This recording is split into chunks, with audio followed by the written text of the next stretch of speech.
How to avoid stupidity and let time work for you. The foundation. Why don't we become rich? Let me start with a confession that may seem strange to you coming from a man of my age and position. I could be twice as rich as I am now.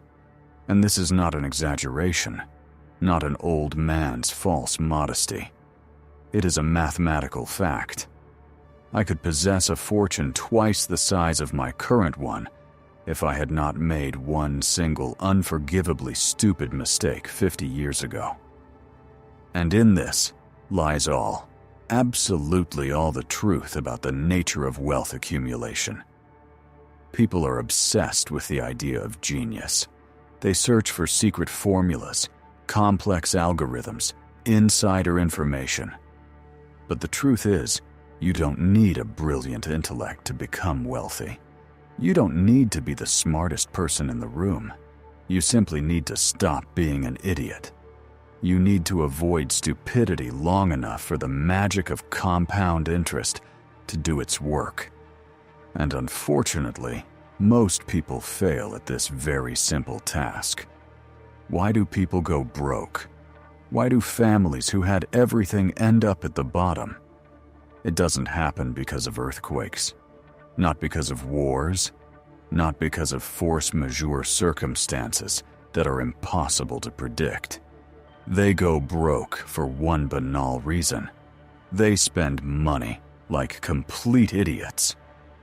I am a product of a different era. I lived through the Great Depression. That is an experience that burns certain truths into the very core of your brain. I watched my friends lose their homes, watched banks close their doors, leaving people with nothing. I saw men who just yesterday wore expensive suits and were considered pillars of the community, and today were forced to humiliate themselves and beg for any job just to feed their families. I watched entire dynasties, strong families, wiped off the face of the earth only because they mistakenly believed that credit was free money, a gift from heaven that would never have to be repaid. Believe me, there is no simpler and more reliable way to stay poor forever than to let your expenses outpace your income. It sounds trivial, but the devil is in the details. And here is the catch. People are destroyed by non-obvious expenses. Nobody declares bankruptcy because they bought an extra loaf of bread. That is not how it works. Catastrophe creeps up unnoticed, disguising itself as normal life. People sink to the bottom because they chase ghosts. They chase status. They chase envy. They chase comfort. They chase entertainment. And worst of all, they chase things whose nature they completely fail to understand. These are the 5 great traps, the 5 horsemen of the financial apocalypse. I want to examine them in detail, to dissect each one, so that you can see the mechanics of your own impoverishment. The status trap. Running in place. Let us begin with the first and perhaps the most widespread disease, status. If your self-worth depends on the world admiring you, you are doomed. You will never, do you hear me?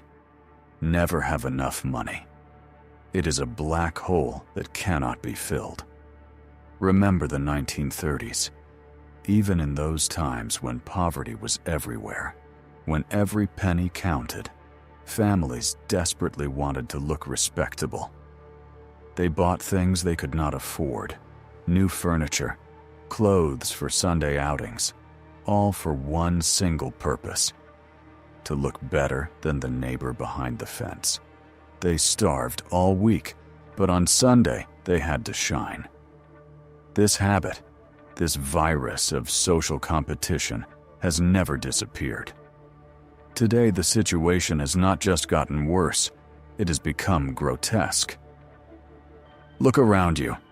People buy luxury cars with borrowed money, signing up for crippling lease terms. They live in enormous houses with mortgage payments that devour the lion's share of their income.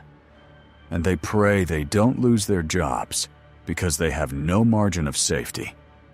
They flash watches whose cost exceeds their annual savings. And then when old age comes, they are genuinely surprised. Why can't I retire? Where did all my money go? I learned this lesson very early. Chasing status is a game you cannot win. When I was a young lawyer, I watched my colleagues, smart, educated people. They drove themselves into bankruptcy trying to look successful. They wanted to impress clients, their wives, their buddies at the golf club. They believed that an expensive suit and a premium car were an investment in their career. I chose a different path. I drove a sensible, modest car. I lived in a house that was simply a house, not a palace. I did this not because I was a saintly ascetic or possessed some special nobility. No, I did this because I didn't want to be a fool. Here is a simple rule worth remembering. If you buy things to impress people, you no longer control your life. It is controlled by those you are trying to impress. And the bill for this performance will inevitably come. It always comes sooner or later. Status is a mirage. You buy an expensive car, and for a moment you feel like you have won. But tomorrow, your neighbor buys an even more expensive car. And now what? You have lost again. It is an endless race where the finish line keeps moving further away. The envy trap. The stupidest sin. Now let us move to the second trap, the most insidious enemy of your wallet. Envy. I have said this many times, and I will say it again. Envy is the stupidest of all the deadly sins. Why am I so categorical? Think about it. All the other sins give you at least some return. Lust brings physical pleasure. Anger gives you a rush of adrenaline and a feeling of power. Gluttony, for all its harmfulness, is at least delicious. They all have a sugar coating. But envy is pure poison. There is not a drop of pleasure in it. You simply sit and rot from the inside, while someone else enjoys their good fortune. It is the only game where you lose without even starting to play, and yet people spend their lives chasing what their neighbor has. Let me tell you a story about a man I knew in the 1960s. He had a business partner who bought himself a country house in Palm Springs. A beautiful place, a symbol of success. My acquaintance saw this, and unbearable envy consumed him. Within 6 months, he bought himself exactly the same kind of house. The problem was simple. He could not afford it. Financial reality was against him, but emotions drowned out the voice of reason. The result was predictable and sad. He was forced to sell the house at a huge loss. The financial stress destroyed his marriage. The family fell apart. He spent the next decade paying off debts that arose from one single purchase. And all of this happened only because he physically could not bear the thought that someone else had something he did not.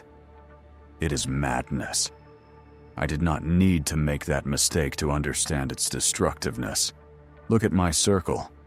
I have spent my entire life surrounded by billionaires. Warren Buffett has significantly more money than I do. Jeff Bezos has more money than Warren. If I had allowed envy to dictate my spending, if I had tried to keep up with them, I would have died a miserable old man. Instead, I chose to ignore other people's success. I learned to appreciate what I have without looking around. And that decision, believe me, saved me more money than any, even the most successful stock pick I ever made. Ignoring envy is a free asset with infinite returns. Envy is the engine that keeps the wheels of most foolish spending turning. Even during the Great Depression, when the world was literally broken, when bread lines stretched down the streets and banks were boarded up, people kept looking over the fence. If one family somehow managed to buy a new radio, another family immediately went into debt to buy the same one. Not because they needed the radio, but because it was unbearable to be the ones who fell behind. This is not ambition, as many people like to tell themselves. It is envy dressed in the costume of ambition. People say, "I deserve this," or "I need to reward myself." Nonsense. Strip away those justifications, and you will see the naked truth. One neighbor chasing another. The comfort trap. The price of laziness. The third trap is comfort. It looks harmless, but it is precisely this one that quietly and invisibly bleeds budgets dry. People pay for convenience without even noticing what it adds up to. Taxi rides instead of walking, takeout instead of a home-cooked dinner, fancy gadgets that save 10 minutes of effort. These small leaks sink the biggest ships. Remember the inflation wave of the 1970s. I watched as middle-class families cracked under the weight of rising prices. The cost of groceries doubled. Gasoline tripled. And what did people do? Remarkably, many kept paying for convenience. They ordered food, drove to the next block, upgraded their appliances. They never cut their spending because in their minds, convenience had become a necessity. They convinced themselves they could not live any other way. And that is exactly how you end up poor when the economy turns against you. You would be shocked to learn how much people pay for their own laziness and how it transforms into poverty over a lifetime. The human brain is wired to seek shortcuts. In the wild, this made sense. You needed to conserve energy for the hunt. But in modern life, every shortcut comes with a bill. And that bill is usually much larger than people realize. Take food, for example. In the 1930s, nobody ordered food delivered to their home. You simply could not afford it. Families cooked at home because no alternative existed. Today, people treat restaurants and delivery apps as a basic need. They spend half their income on meals they could prepare at home for a tenth of the cost. I knew a young lawyer, brilliant guy, excellent future, but he bought breakfast and lunch every single day. Bagels in the morning, sandwiches at lunch, expensive dinners in the evening. When I pointed out to him what that added up to in a year, he waved it off. "I can afford it," he said. 10 years later, he was still paying off student loans while I was multiplying my wealth. He was not stupid. He was simply careless. Convenience ate his future. The same applies to transportation. Cars by themselves are a money pit. Gasoline, insurance, repairs. But now people add to that constant Uber rides and frequent car changes. A perfectly functional car is traded in only because the new model has a screen 2 inches bigger or more convenient cup holders. This is convenience disguised as progress, and it costs hundreds of thousands of dollars over a lifetime. The irony is that convenience does not even save time the way people think. I have watched people spend hours scrolling through menus on a delivery app, choosing a restaurant, when they could have boiled an egg in 6 minutes. They claim they are buying time, but in reality, they are buying laziness. And laziness is a very expensive indulgence. The entertainment trap. Voluntary poverty. The fourth trap. Entertainment. Do not misunderstand me. I love having fun. But too many people live as though life is one endless vacation. They chase concerts, nightclubs, sports betting, new gadgets, exotic trips.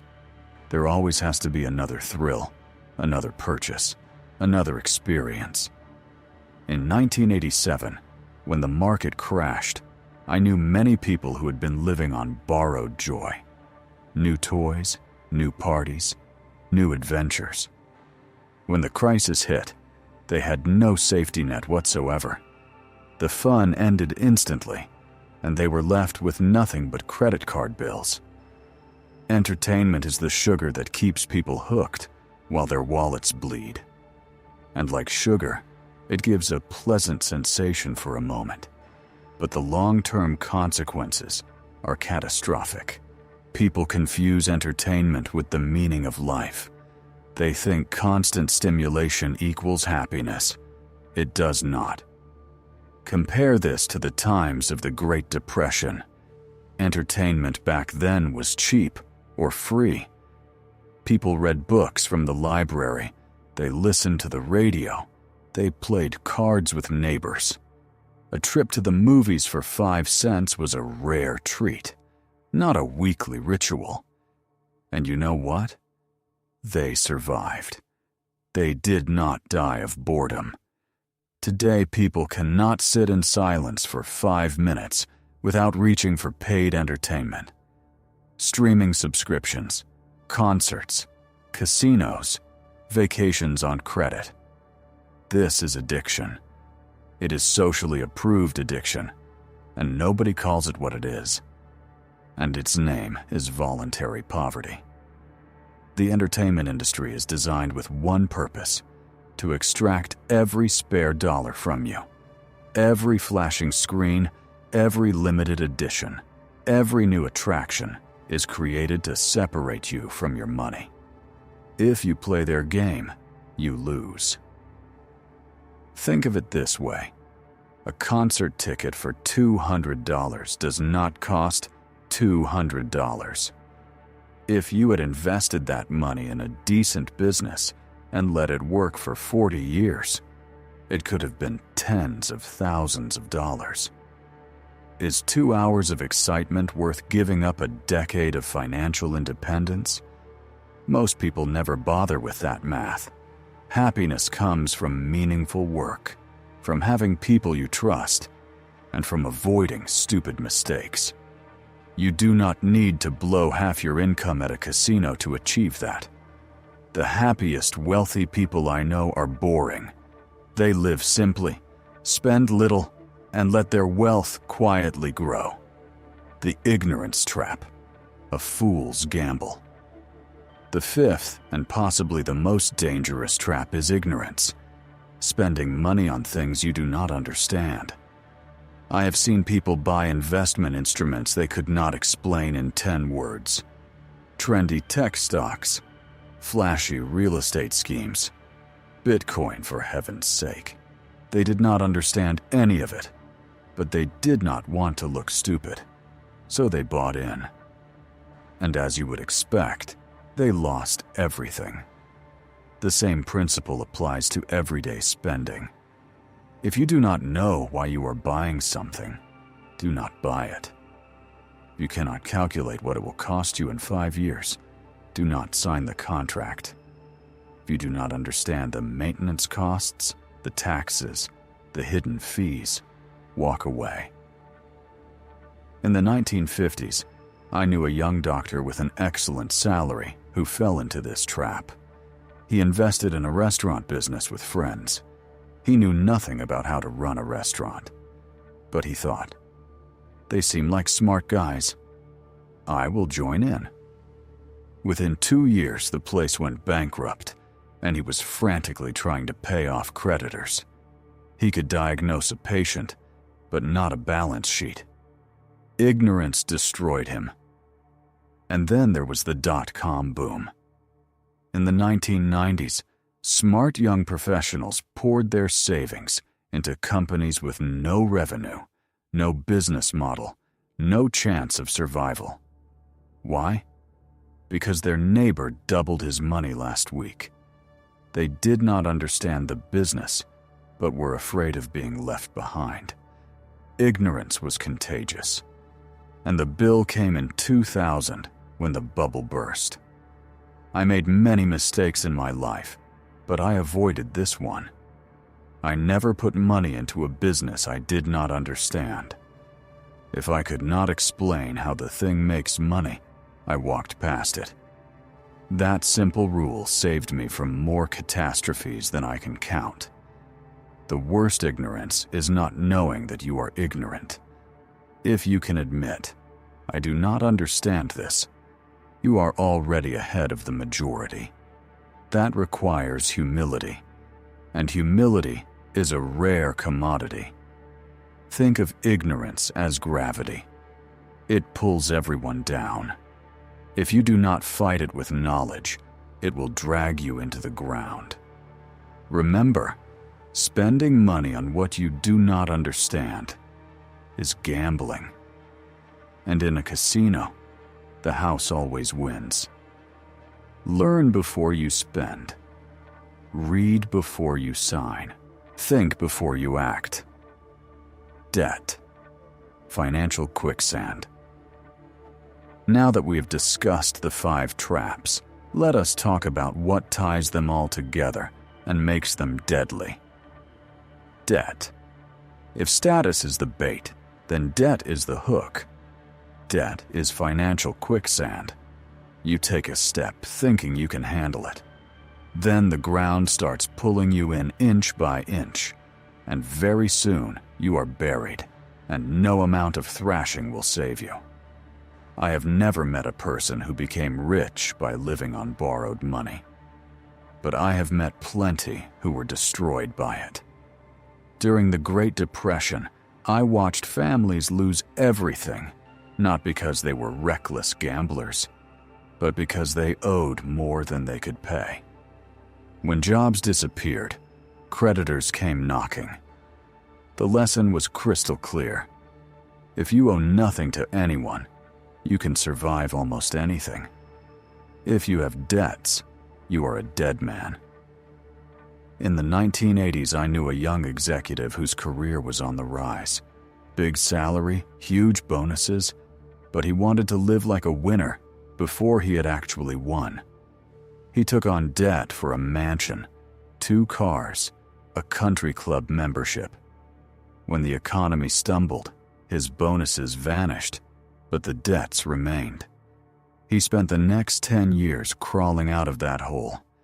If he had lived modestly, he would have become wealthy. Instead, debt chained him up like a dog. Debt steals your freedom. Without debt, you can walk away from a bad job, turn down a bad deal, leave a bad city. With debt, you are a prisoner. You do not control your choices. Your creditor does. Warren Buffett and I built Berkshire Hathaway on discipline. We avoided excessive debt like the plague. Why? Because debt makes you fragile. The moment the wind shifts, you fall. Without debt, you can ride out any storm. People forget that the world is unpredictable. Recessions, crashes, pandemics, wars. You cannot predict them all, but you can be prepared. And the simplest preparation is to live without debt. A cash cushion saves you. Debt buries you. There is one more brutal fact. Debt works against you by the law of compound interest. While investments multiply for you, debt works in the opposite direction. Interest accrues day after day. It is like having a silent enemy who works 24 hours a day to make you poorer. The borrower pays for the lender's yacht. Which would you rather be? The Berkshire philosophy. The power of not being stupid. People love to romanticize my partnership with Warren Buffett. They think we had some secret formula, a crystal ball. We had nothing of the sort. We simply had discipline. Warren and I were united by one principle. Don't be dumb. It sounds disappointingly simple, but that is the very foundation of Berkshire Hathaway. Most partnerships fall apart because ego gets in the way. One partner wants glory, the other wants control. They compete with each other. Warren and I avoided that. We did not need to prove which of us was smarter. We already knew that neither of us was a genius. We simply were not idiots. That was enough. When Warren found a business, he asked simple questions. Is it understandable? Is it reliable? Is it reasonably priced? If the answer was no, we walked away. And when I saw some clever scheme or financial engineering, I would remind him, Warren, we are not smart enough for this. And we would pass. Over time, those passes, those refusals to participate in dubious ventures, made us richer than all those geniuses who tried to get in on everything. Think about it. The inflation of the 1970s destroyed fortunes. We survived. The crash of 1987 ground traders to dust. We survived. The dot-com bubble wiped out smart money. We survived not because we perfectly timed the market, but because we did not play stupid games. We never borrowed too much. We never bet on what we did not understand. We never chased trends. That alone put us ahead of 90% of investors. When the internet bubble was at its peak in the late 90s, people laughed at us. They called us old men stuck in the past who did not understand technology. They were right. We did not understand it, so we stayed on the sidelines. It looked foolish for a few years, until it turned out to be the smartest move we could have made. Everyone else lost fortunes. We kept ours. Sometimes the best decision is to sit still while everyone else jumps off a cliff. That is the heart of our philosophy. We did not try to be right every time. We simply tried to avoid catastrophic mistakes. If you do not blow up, compound interest takes care of the rest. Conclusion: the boring path to greatness. We are coming to the end, and I want to tie all these threads together. Envy, comfort, entertainment, ignorance, status, and debt. Each of these traps looks harmless on its own. Each offers a small pleasure. But together, they form a system designed to keep you poor.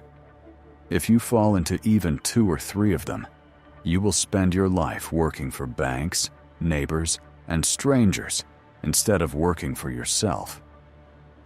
I have often said that it is remarkable what an enormous long-term advantage we get simply by trying to be consistently not stupid, rather than trying to be very smart. Most people try to be clever. They want the hot stock tip, the secret trick, the shortcut to wealth. And while they are busy searching for shortcuts, they bleed money through stupid habits. Avoiding stupidity works like compound interest. Every foolish act you did not commit adds up over time. Every debt you avoided, every useless purchase you skipped, every envious thought you ignored, all of it compounds into wealth. Slowly, quietly, invisibly, until one day, you wake up rich without even feeling like you fought for it. Here is a simple thought experiment.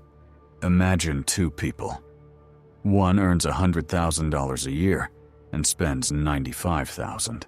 The other earns $50,000 a year and spends $35,000.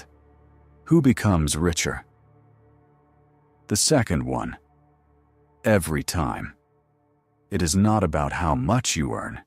It is about how much you do not waste. That is why I do not spend time lecturing on how to double your income. It is far simpler and more reliable to stop slitting your own throat with dumb spending. And once you realize this, life becomes easier. You stop caring what your neighbor drives. You stop caring what vacation your colleague brags about. You do not need to prove anything with watches, houses, or toys. You simply let your money quietly accumulate in good assets. Over the decades, the gap between you and the spenders turns into a canyon. It is not dramatic, it is not exciting, but it works. When people ask me for the secret to wealth, I usually disappoint them.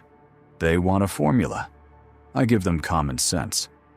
Spend less than you earn. Avoid debt. Ignore envy. Reject status. Learn before you buy. Do not waste money on convenience and entertainment. And then let compound interest do its work. Most people will not follow this advice. They will nod, walk out of here, and buy something they do not need. And that is fine. Their stupidity finances the wealth of people like me. So the choice is yours. Do you want applause today or independence tomorrow? Do you want to look rich or be rich? If you cannot save money, the seeds of wealth will never sprout. If you can save even a little, you have already beaten 90% of the population. And if that sounds boring, good. Wealth is built in boredom, while the rest of the world entertains itself into poverty. The rule could not be simpler. Spend less than you earn. Stick with it and let time do the rest.